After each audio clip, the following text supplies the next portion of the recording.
we've talked about the past. Now we want to go to the current time. Yeah. And maybe future. Yeah. So obviously back in the days, musicians didn't have that exposure to social media and all the comments, and we weren't exposed to a lot of things that are happening in the media today, especially social media. Yeah. Right? What's your suggestion for people? Because I assume sometimes it can be overwhelming to post something, right? Yes. And expose yourself to, as we said, millions and billions of people out there. Anybody can listen to that piece. Anybody can comment on it. Anybody can so-called attack you on those platforms. What's your suggestion for musicians who might be starting out and haven't really built that strength in them and don't have that much of a confidence to be able to face those social challenges, if you would say? It is so interesting watching what these young artists have to do these days, because they have to do it all. It's like a blessing and a curse to have the internet and have social media. I was going to ask, is that a good thing, do you think? Oh my gosh, I mean, you don't have to sit around waiting for a record label anymore. But when you own everything and you do everything, you really are doing everything. Okay. You have to spend equal amounts of time doing social media and making content.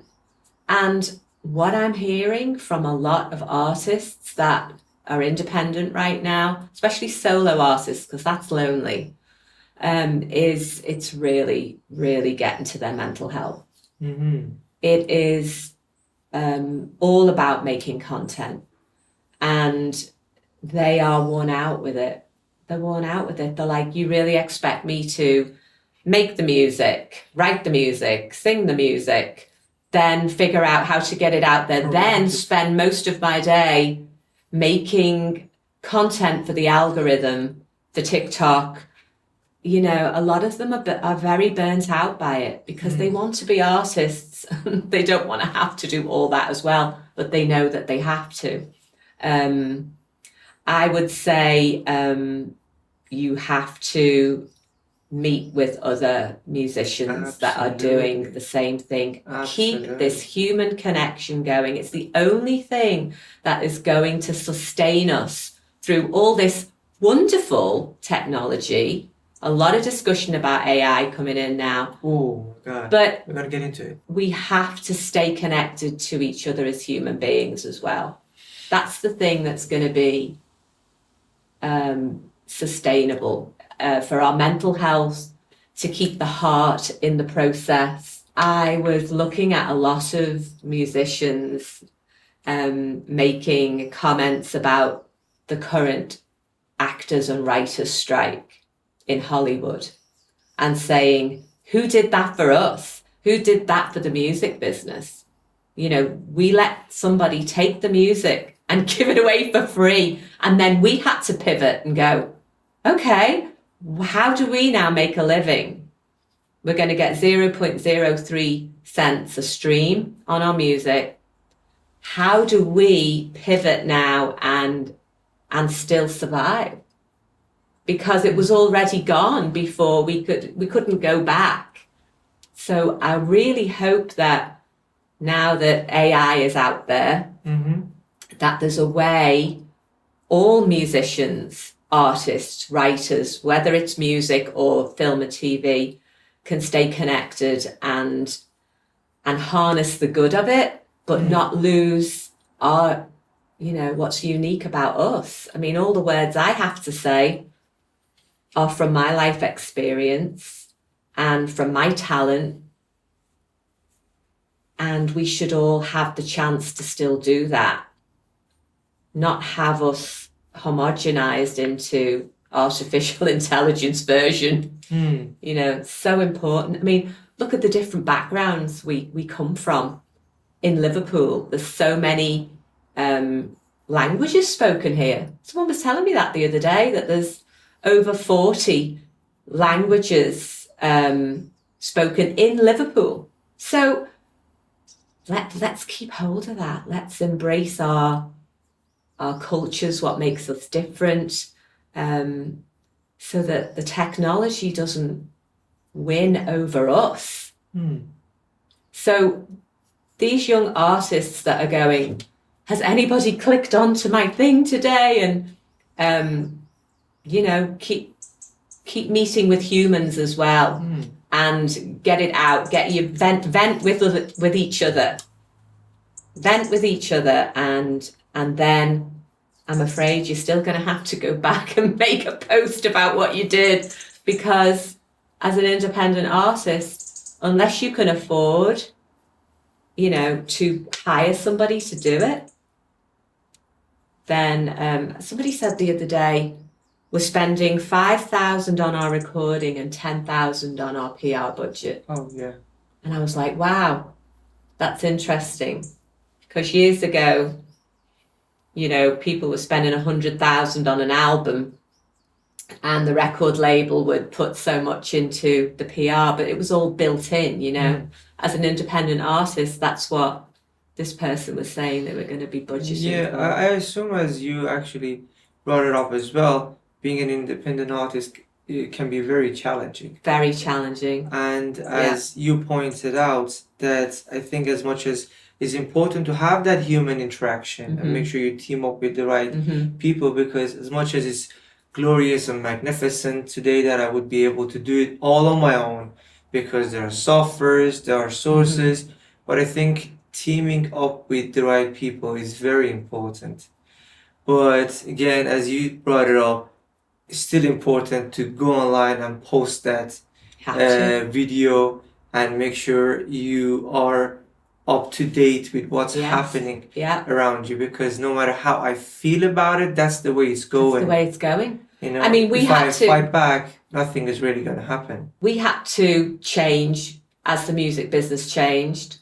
And unfortunately, like I say, the blessing and the curse, you can do your own thing, but as part of that, you also have to be the PR wing of your own label. Absolutely. And it's a lot. I assume this is happening in every single industry out there. Yeah. Even not talking about conspiracy or anything, it's happening in food industry, Yeah. They like all the products that they're trying to produce, they're thinking of the business side of it. How can we produce it faster, better? How can we keep it on the shelves for a longer time so we don't lose money? It's the same thing. It's mind-blowing, but AI is coming into the fashion industry. Wow. When you think these kids are there in art school sketching, and well, we know it went to the next bit where you don't have a pad and a pen anymore. It's on a computerized iPad pen type of thing, but still it was, then made into,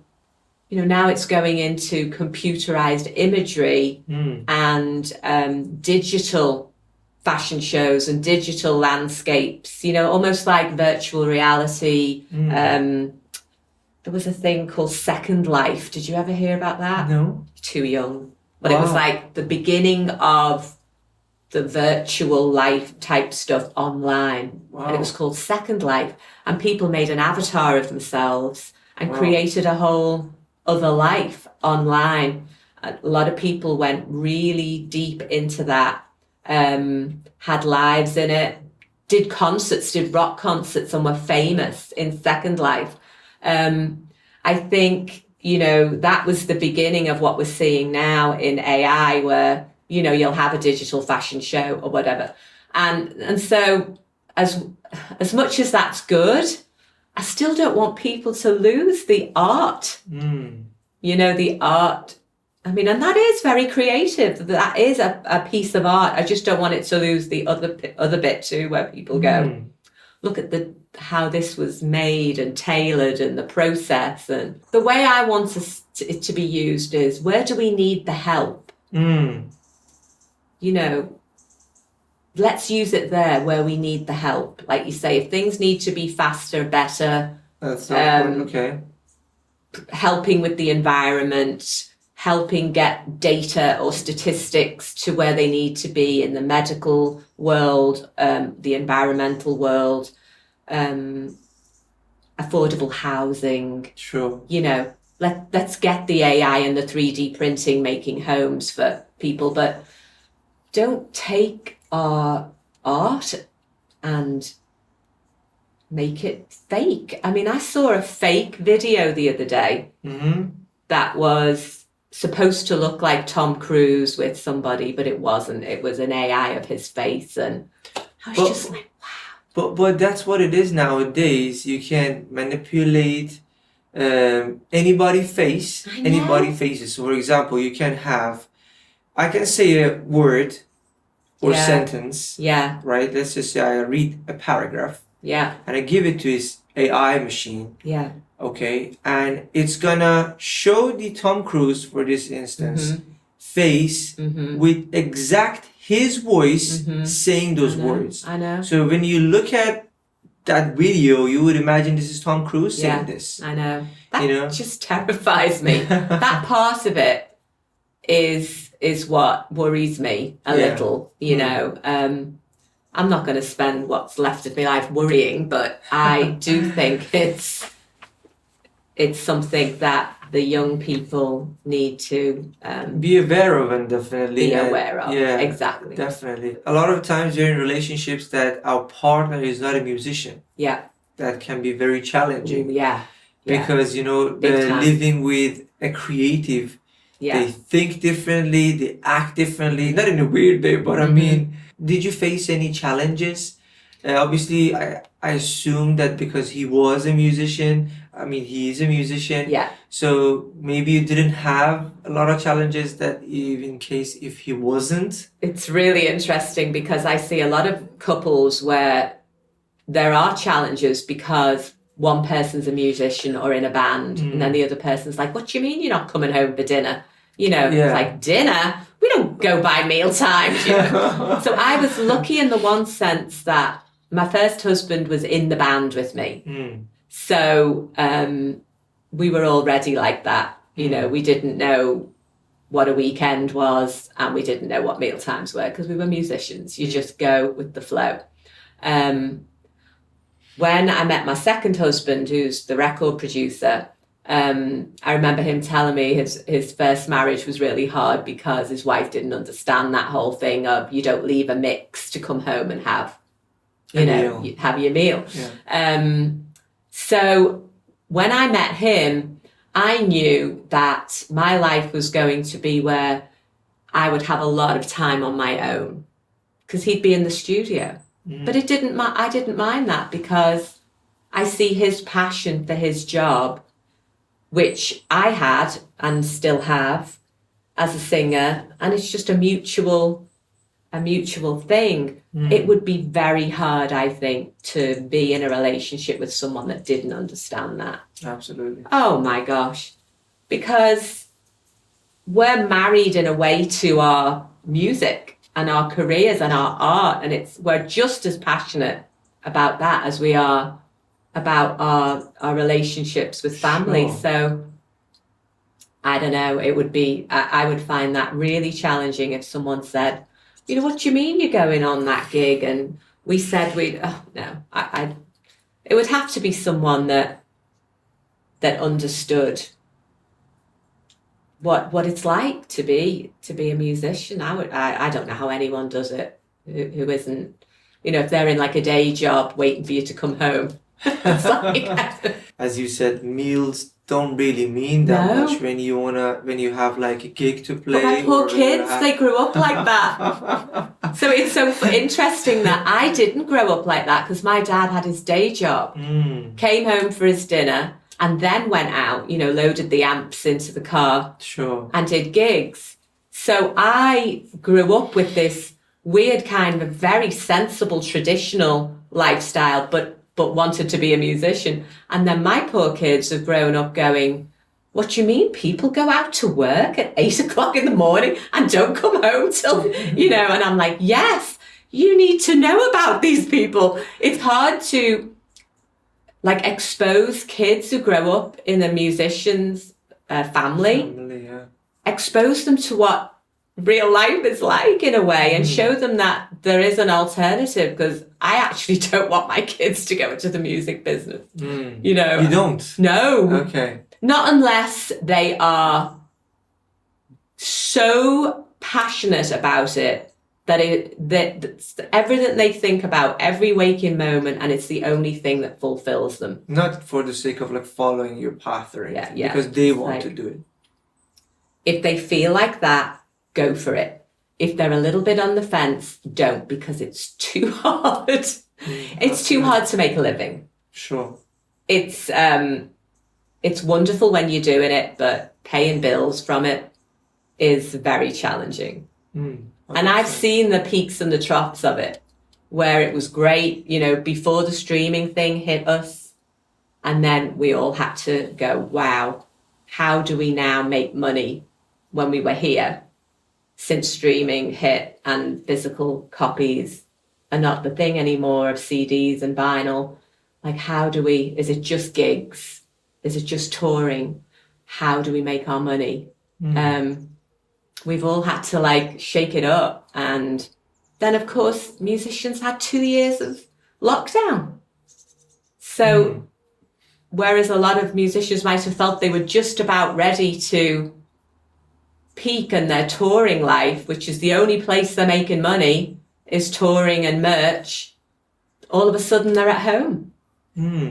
But at least they had the technology to be able to sing to people virtually, but wow, so challenging for them. Did you have a plan B? No. Why? My dad tried to make me have a plan B. Okay. Because he had. He'd kept his day job and he was only doing it in the evenings and the weekends. And he said to me, get a degree, make sure you get that because you might need a real job. And so I did go along with that, even though I was constantly in bands and doing music and doing anything that could get me out there. As soon as I finished the degree, that was it. I just dropped everything. There was no plan B. If I'd had a plan B, I wouldn't have been successful because it was everything to me to do it. And so I just kept doing it until it worked, until it happened, until we got signed, until I was on the television, whatever it was that were my boxes to tick. I wanted to do Top of the Pops and I wanted to play Wembley Stadium. And I did both of those things. So I was determined. Siobhan, tell me, how do you network? How did you used to, and how are you networking right now? Yeah, networking was, I think, way more fun back in the day because it was all about being with people and community. And in Liverpool, it was the Everyman pub down there opposite the Philharmonic pub on Hope Street. Everybody was there Friday night, Saturday night. That was where musicians got to talk about what they were doing. And we were lucky in Liverpool. We didn't have to schmooze with record labels. They came to us. As soon as you were in a band that was doing something in Liverpool, they were on the train from Euston to Lime Street. So there was always that little gift of being from Liverpool that nobody wanted to miss out on the next Beatles or, you know, whatever they felt was the next big band from Liverpool. So we were lucky there. Networking now, I would assume for the younger crowd is a lot harder because we have retreated a lot, especially since COVID, into social media, talking in our car to the camera, you know, so, and the one way you are reaching a lot of people, but in another way, you're not getting to hang out at the place where everyone who's anyone is hanging out. Back in the day, that was a lot easier because there were places you could go. And I'm sure in every city there was, you know, the place to be seen.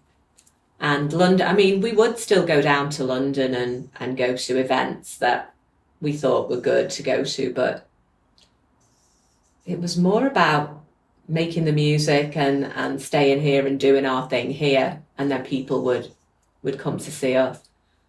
I suppose for young people now, it's more social media based. How much do you think your parents influenced you to be a musician? Do you think if they weren't a musician, you would be a musician? Oh, that's a good question. I don't know. It was everything I knew from being little was singing in the house and harmonizing with my dad and my mum. Mm-hmm. And that's where I learned harmony, I guess, naturally, just because I was singing a part that hadn't been taken yet. So I knew naturally to sing above my dad. So, yeah, I mean, I started so young with music. And like I say, seeing how much fun they were having with it. And that feeling I got when I first went on stage, I really liked that. So I knew I was going to do more of that. So I just think it was the hugest thing to grow up in a family where my parents were musicians. It obviously was the reason I did it. Siobhan, tell me about some of your challenges. Some of the challenges that hit really hard, and how did you overcome them? Well, I think everybody has a hard time with rejection. In the early days when you would go for auditions and you didn't get it, and you take it so personally. Absolutely. And then as you get older, you realise that these casting directors or whatever it is, they've got like 40 things to go through that would fulfill what it is they're looking for, you know. So it's never personal. It's never personal. So I think that was always hard, especially when you're younger. I really wish I hadn't been so self-critical about the way I looked, because now that I'm older, I realise how youth make the most of it, folks. You know, just everybody is beautiful, and in their own way, they've got their own way of having themselves be in the world. So I wish I hadn't been so hard on myself. I could have, I don't know, stepped out a little more in certain ways. I think another struggle that we have as artists, and I'm saying we because I've discussed it with so many, and we all have this in common, is that we love what we do so much that sometimes we do things for nothing because we love it. Sure. And then wonder why we're poor. So you know your value in a way. Right. Know your value, of course. And of course, you know, there is this thing of speculate to accumulate within art. You know, you've got to put yourself out there and maybe do a few things so people can see what you do before they go, that's worth something. Yeah. But then sometimes you just end up going, oh, no, it's okay, I'll do that. And then you think, they haven't mentioned money. You know, they haven't mentioned, and then you're like, should I ask for it? And so that was definitely something that I feel I could have been better about and still could be better about. But so many of my friends are like that in the music business, because we all want to get that next thing, but sometimes we don't iron out like, well, we're worth this much, you know, and, you know, how much are we going to get for this if we do this? Sure. So that's that was a struggle. And then, of course, it's always the way in the music business when it comes to the legal area, that is really uncomfortable. Publishing royalties. Oh yeah, sure. Songwriting ownership, stuff like that. Are you protecting your Assets intellectual property? Yeah, because it, you know, that is your legacy at the end of the day. You created it, it's worth something, and you need to protect it. So you end up spending a lot of money on music business lawyers and accountants, and then you think, wow, have I made any money? You know, you're so busy like doing all the things that protect your thing, and then you're like, okay, well they're making a living, what about me? But what I think that's one of the beauties of being signed to a label. As much as obviously they would get a cut, Yeah. maybe a massive cut out of it, but they would take all these so-called maybe hassles away Right. in a way that you would be able to Right. focus Yes, on on being creating an artist, music yeah. and being an artist, absolutely. Being an individual artist comparing to being signed to a label. Mm-hmm. Do you think, which one do you think is easier? Oh, wow, that's so hard. Staying indie is great. Okay. Because there's nobody looking over your shoulder. Mm-hmm. But then all those other reasons I gave earlier about you do then have to do all the work All to of make it, okay. sure, you know, who's distributing, who's doing your PR, and is that going to be a lot of it you yourself having to do it? So can you, you know, budget some of your touring income towards PR? And, you know, indie is a full-time. I think it's more than full time. More than full-time. More It's than more, full- yeah, it's thousands and thousands of hours. Absolutely. But it's your thing and you're not compromising. The biggest thing I found about being signed to a major record label was every single step was a compromise. To the point of such annoyance. Like, you could never go with your full vision. Because there was always a record label saying, well, don't you think you should, you know, we'd like, you know, this guy to do this in your video, and and it was always, you know, that wasn't really the way we saw it. And funnily enough, one of the biggest compromises we did ended up being a hit. And that was, we wanted to put out a song we'd written ourselves, but the record label had heard our cover version of California Dreaming, which was a B-side for us. And they were like, it's going to be a hit. And we were like, oh, okay, but it's not our song. And we were so worried about that as, you know, original material band, you know. Sure. We were like, oh, what's the compromise? It was called a double A-side. So that meant that on your vinyl, the DJs that was being serviced to at radio, that it was up to them. They could play either side. Either side was going to be registered in the Gallup poll as, you know, California Dreaming / you know, Carry the Blame, which was the original song. Sure. So that's the way it went out. And sure enough, all the DJs played California Dreaming, and there we were having a hit. So I guess I can't be annoyed at that. But I did feel like all the way along there was that type of compromise, you know. Can you be a bit more like this? Well, no, because we're like this, you know. But we had to meet in the middle. Siobhan, tell me, what would you do if you win £1 million? If you win the lottery, what would you do? See how excited I am? Well, first of all, I would buy a house in Liverpool. Okay. Outright, so I didn't have a mortgage. Okay. Probably by the sea, Okay. so I could see the River Mersey. All right. And then, let's see, what would I do then? Then probably keep making my own music that I would be able to afford to pay to have it done in the way I wanted it, with the best band in Nashville, in the best studio, and just have, you know, the record, the album that I really have always wanted to make with all my favourite musicians. By the time I've done that, by the time I bought the house by the sea and made my album, I think the rest I should use to live off. Okay. So no, I'm not going to save the world with my $1 million. I'm gonna make the most of what's left of what I've got.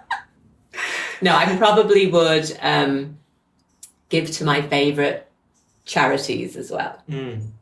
And I think that would obviously make me feel really good, because there are so many charities where, again, not big companies, small, where you know it goes to the person. Sure, very important. You can see the difference right in front of you. I know so many charities like that.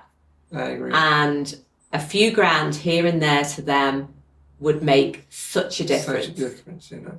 And that makes me excited as well. Like one of my favourite charities in Nashville, they buy period products for young girls that don't have homes, like they're living in a car and they're going to school from their car. I can't believe that, but it is a reality. Wow. They're public schools, and the days that they're having their period, they don't want to go because they don't have anything to put on. So this charity makes little bags with everything they would need in it, and they give them those bags so that when that happens every month, they can go to school with nice, clean products and they don't have to miss school. So something like that, I mean, a couple of grand to that is a lot of product that we can get.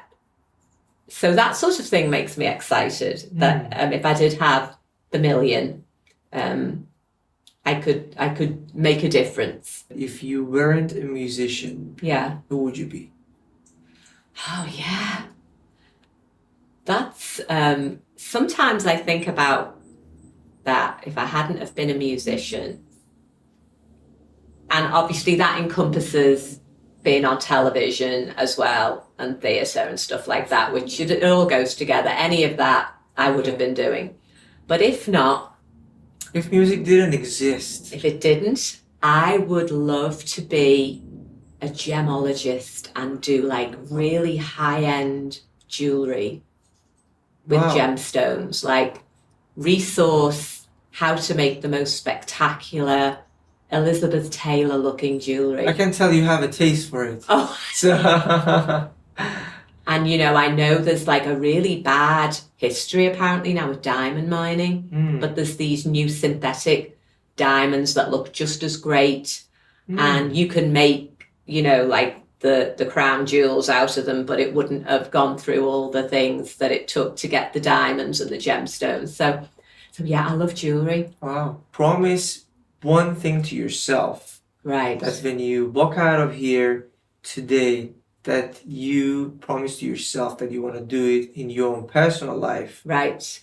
And promise one thing to yourself that you want to do for someone else. Oh, okay. That's lovely. Who is maybe a musician, maybe not. Yeah. Well, for myself, I'm going to have better boundaries. I have been such an empath in my life as a mother that I've let it spill over into over-mothering. Sure. And that can be a bad thing because I tend to do it to other people that don't need another mother. And I think, so my empathy knows no bounds, and I think that can be good and bad. Sure. So I need to have better boundaries because unfortunately narcissists see me coming with empath written over my head. And I just need to be better about going, I have to keep this for myself. I have to be able to be focused on me if I'm going to do certain things for me, because the last 27 years I've been doing it for my children. So I used to be better at that. I suppose that when I was like Miss Selfish Ambition and then I went to Miss Unselfish Ambition, now I need to go back to a bit of selfish ambition and better boundaries. Sure. So that's for me. And doing something for somebody else, like I say, usually isn't a problem for me. Yeah, well, I think I'm going to get more involved in that charity that I was telling you about. And they have days where you go and you pack all the little bags to give to these girls that need period products. And I think I will volunteer to actually go.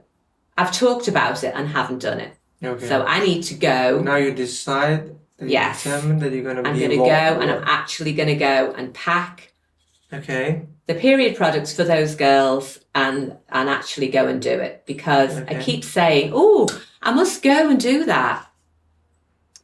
I mean, I send them money, but I need to actually go and do it. And then I'll feel an even greater sense of involvement. What do you do in terms of stress management? The thing that I find really helps is I joined a gym. Ooh, nice. So going to the gym is something that is, because we don't go to a job at 8 o'clock every morning, at least if I go to the gym, get that out the way, get fired up. It's brilliant. When you do it early in the morning, it just yes, I prepare know. you for the day. And they have nice things written on the wall, like, you know, you can change your life today, you know.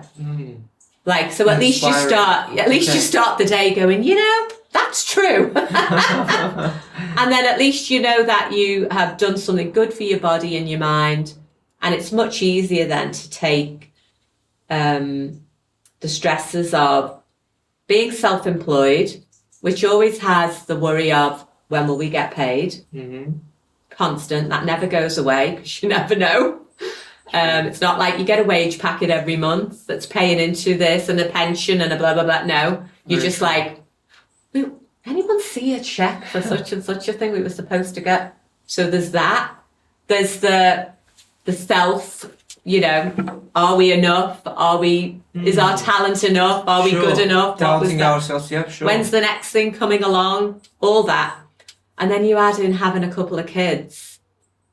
Any mother will tell you, it doesn't stop when they're 18. It just changes. So you could still wake up to the text of, Mom, I don't know what to do about that. And you're like, oh my God. So all of that. Go to the gym. That's it. Yeah, that's really good. And I do pray. Wow, brilliant. I think praying sorts your breathing out. Gratification. It's a way sorts your of breathing out. gratification. Yeah. Absolutely. Yeah.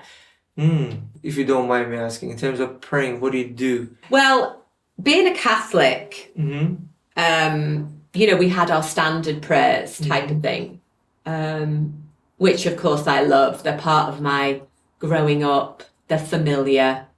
Especially love prayers to Our Lady, because she's the mother. And I feel like if there was anyone, if that was real, that they're out there listening or looking or in your consciousness, that praying to the mother is a good one for me. I've got my miraculous medal here. Okay. But I came across the Serenity Prayer through my husband's sobriety. And that is my favourite prayer. So every morning when I wake up, and as a mum, a lot of mums will identify with this, you get that first, oh my God, is everyone okay? If I say the Serenity Prayer, all of a sudden I've regulated my breathing and I've said words that really matter, you know. The courage to change the things I can and the wisdom to know the difference. Wow. I just can get out of the bed then. Wow. Because that's all I need. It's good for panic attacks as well. Something that you know you have to finish saying it. So by the time you finish saying it, if you're not calm, say it again. I think the most I've ever done it is 18 times. Wow. When I was having a bit of a meltdown. Okay. But eventually you listen to what you're saying and you go, yeah, I'm either going to accept this or I'm going to be brave enough to do something about it. It's going to settle. You know, sometimes the first time is not going to be enough. Sometimes it's not even second time or third time. You know, sometimes it just hits the spot better than a Hail Mary, you know? Sure, very true. Going back to it, so what are the 3 things that you're grateful for in your life? 3 things I'm grateful for? Oh my gosh. That's going to be easy. Number 1. Okay. Grateful for my health. You know, we all go through little wobbles in life. I'm deaf in one ear, but I've got one good one. So your health is your wealth. Health is your wealth. That's it. You can't do anything unless you're healthy. Absolutely. So that's number one. Absolutely. Number two is my family. I realised when I got out in the world that not everybody had great parents. And I'm really sorry for those that didn't. That's just devastating. I thought everyone did. Sure. Thought you had a great mom and a great dad. I didn't realise that there was all those horrors that little children have gone through in their lives. Absolutely. So number two, definitely family. And number three, my children, the fact that I was able to be a mother by biology and also adoption. I have one biological child and one adopted child. There is no difference at all. At all. And I would say that as well as a hopeful thing for anybody who wants to become a parent and thinks that that's the only way. You don't have to give birth. Sure. Absolutely. And it's just wonderful. So they're my three things. Everybody, Siobhan Maher Kennedy, thanks for being on the show. It was such a pleasure that you came on the show and shared your wisdom and experience with everybody. I'm gonna put all the links to her social media down in the description. Make sure you go down in the description, click on those links, go listen to her music. Yeah. Obviously, all the music that exists out there is online. You can go listen to them and stream them. And I'm going to put all the links down in the description. And make sure you go check out the Liverbird Girls. Yes. Yeah. If you want to be involved, yeah. make sure. Is there an Instagram page? You can direct message the Liverbird Girls on Instagram. Is it on Instagram? I would love to only? have this become more of a regular thing. Wow. Okay. But right now, it's just all up to me to do it. So. Okay. All right. But yes, I really, I'm here for you, girls. Okay. If you want to be involved, make sure you go to that page. I'm going to put it in the description. Give her a direct message and she'll be in contact with you. Yeah. It was such a pleasure. Thanks again for coming. And we hope to see you in the future as well. Thanks, Shawn. This was great. Thank you. Thank you.